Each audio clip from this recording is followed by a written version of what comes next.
You know, I'm often asked, what is the best time of year to prune a tree? Well, to answer that question, you have to talk about the individual species that you're working with. So this is a Chinese pistache, Pistachia chinensis, and this is a female tree because it has all the berries on it. And at this time of the year, the berries are nice and hard. They've not gotten soft and mushy and splat all over the place. So this is actually a good time of the year in terms of not making a big mess. The tree is also fully leafed out. If you try to prune this tree when it's dormant and doesn't have any leaves on it, it's really easy to miss branches that are declining. So, oftentimes I like to, wait until a deciduous tree fills out again, and then I can see clearly what's thriving and what's not thriving. Now, many conifers like the pines and the deodar cedars and the real pitchy trees, they're best to wait until it's cold. If you prune them when it's hot, then they drip pitch all over the place, and that pitch actually attracts insects that can be quite harmful and transmit disease and oftentimes will kill the tree. So when we work on deodar cedars and pines, we usually wait until it's cold. Now there are always exceptions. If you have a tree that's got limbs that are ready to break, or if there's a problem, then you trim it any time of the year to minimize the problem. But as a rule, we usually like to wait until it's cold. Now there's a lot of species of tree that you can prune just about any time of year without hurting the tree.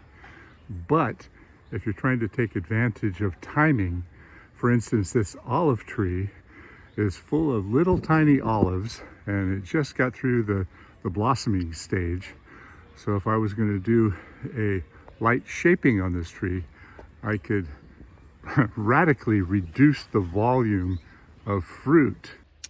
I was watching this video over and I have an afterthought here. There are times of the year that certain trees are really noxious to work on, like the sycamores. The dust on the sycamores, oh, they're terrible. If you do it at the wrong time of year, you're just choking and gagging. It's terrible. The same with an olive tree. If you trim an olive tree when it's full of blossoms, you're just sneezing and all the pollen that's in the air. And there's a lot of trees that are like that, including some of the conifers. They'll send out an incredible amount of pollen. So, the timing for the pruning isn't always about what's best for the tree, but what will make the job more efficient, safe, and enjoyable. Now, if you're harvesting the fruit, that's not a good idea. But in a complex like this, where they don't like the fruit splatting on the walkways and making a big mess, fruit reduction is a bit of an issue. And if you watched my last video on the tulip trees, this is a species of tree that you want to prune when it fully leaves out, because it's very clear which branches are thriving and which branches are declining. And at this point, you can see we have not worked on these three trees, but there's still quite a bit of dead wood up there. I think they're going to wait till next year to spend the money on these trees. There's another reason why you don't prune at a certain time, and that is if the flowering tree that you're working on is about ready to bloom. You don't want to shortchange the client and cut off all the flowers. So that doesn't mean it's going to hurt the tree, but it will certainly hurt your relationship with your client. Now, recognizing weaknesses, that's the sort of thing that you deal with it when you find it. Here is a weakness in one of the tulip trees up here. You can see all the weeping that's going on.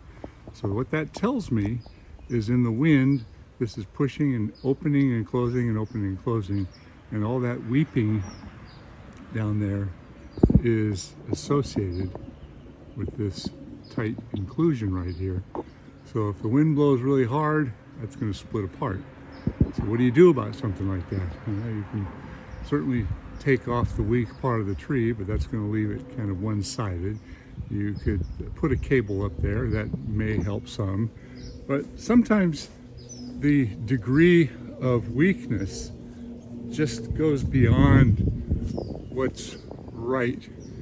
And well, look at the backside of that. That tells me that that has been cracking and absorbing the wound for a long time. So just because it looks like it's healed, what that tells me is underneath that, it's quite decayed. Now here's a situation where the contract with the landscape company ends up cutting these trees because they're trying to keep them to a certain height. A lot of times the contract says that the landscape company, the gardeners, have to trim all the trees that are less than 15 feet high. So you take a crepe myrtle like this and turn it into a crepe murder. Heard that joke before? Every single year they come along and they just butcher these trees. Now here they've got a brand new crepe myrtle that they just planted. Why don't they allow it to evolve into the tree that it's supposed to be? So I'm guessing as soon as this tree reaches 15 feet in height, they're going to murder it. And it's a brand new tree. Why do they do that? This is the nursery stake. Nursery stakes are absolutely a huge mistake. That's doing nothing. It's not even in the ground. Look at that. It's moving. All it's doing is damaging the trunk. The gardeners should know better. You don't leave a nursery stake on. So just as important as knowing the best time of year to prune a tree, it's also really important that you know why you are pruning. And if you're part of a big tree company and you get a contract that says trim all these trees, and you're looking at these trees that the boss of the company or the estimator says, go ahead and trim all these trees, and you look at them and you say, these trees don't need to be pruned at all, then it really is up to you to ask your boss or the estimator why you're pruning the trees that don't need to be pruned. Now, if the guy comes back to you and says something like, because I said so, then you know they're padding the bill. That's not a company you want to work for. Integrity in our business is kind of fallen by the wayside. A lot of the big companies, they'll go through a complex, and the people that live in these complexes may not know any better, and they'll put together an estimate to trim everything, whether they need it or not. Sometimes your reasons for pruning aren't necessarily what the tree needs. It's what the client needs in order to live with the trees. This pistache, Chinese pistache, and this Podocarpus macrophylla are starting to grow into each other, so it might not be a bad idea to create a little bit of separation here, as well as keeping it off of the building.